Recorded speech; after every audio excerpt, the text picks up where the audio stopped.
ఈరోజు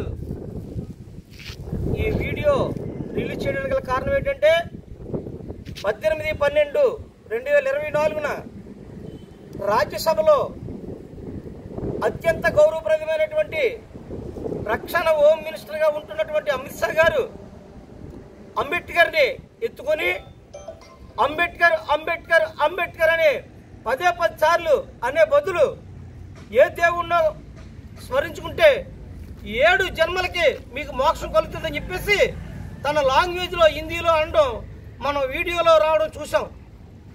దాన్ని బట్టి అంబేద్కర్ రాసిన రాజ్యాంగం అన్న అమిత్ షాకి ఎంత అసూయ కుళ్ళు అనేది మనకు అర్థమవుతుంది.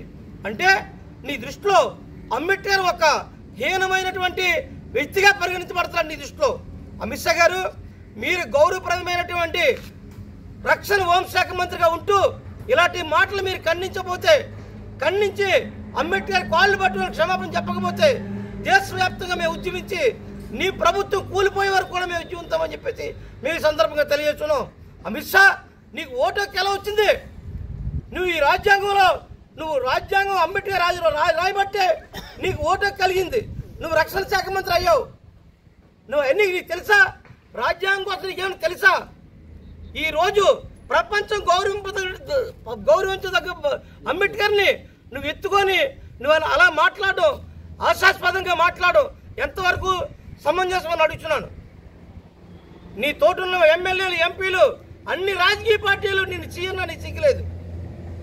నువ్వు హోంశాఖ మంత్రి అంటే ఎంత గౌరవప్రదం. ఆ శాఖకి చిగులు ఏమనుందా నీకు? ఈ రోజు నువ్వు హోంమంత్రిగా ఉన్నావంటే ఆ రోజునే అంబేద్కర్ గారు భారత రాజ్యాంగంలో పొందుపరిచినటువంటి చట్టాల వల్లే ఈ రోజు నువ్వు హోంశాఖ మంత్రిగా కొనసాగుతున్నావు.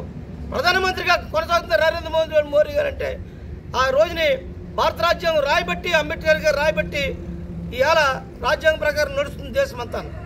నీ ఒక్కడి వల్ల ఈ దేశం అంతా అల్లకొల్లం అవుతుంది. చూసుకో. రక్షణ శాఖ మంత్రిగా ఉంటూ నువ్వు అంబేద్కర్ గారిని అలా మాట్లాడడం సబబు కాదు. నువ్వు వెంటనే క్షమాపణ చెప్పాలి. క్షమాపణ చెప్పలేని పక్షంలో నువ్వు మంత్రి పదవి నుంచి బర్తరఫ్ చేస్తావు. నిన్ను రాజకీయ పార్టీలకు అతీతంగా కూడా నిన్ను మంత్రి పదవి నుంచి బర్తరఫ్ చేస్తామని చెప్పేసి ఈ సందర్భంగా తెలియజేస్తున్నాం. జై భీమ్, జై భీమ్, జై భీమ్, జై భీమ్, జై భీమ్. అమిత్ షా క్షమాపణ చెప్పాలి. అమిత్ షా